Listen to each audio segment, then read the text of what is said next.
Aunque la relación de los molares es considerada normal, la clase 1 se diagnostica como una maloclusión, una oclusión incorrecta, debido a problemas en otras áreas. Las anomalías no se encuentran en la relación sagital, antero-posterior, de los maxilares o molares, sino en malposiciones dentarias individuales, dientes rotados, inclinados o fuera de lugar. Apiñamiento dental, falta de espacio para todos los dientes. Diastemas, espacios excesivos entre los dientes. Anomalías en el plano vertical, mordida abierta o sobremordida excesiva. Anomalías en el plano transversal, mordida cruzada posterior.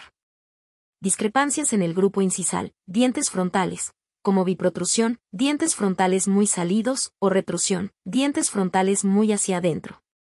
Para programar tu cita de ortodoncia infanto-juvenil te puedes comunicar al 7604-6276 con la doctora Bianca Zambrana, ortodoncista y odontopediatra.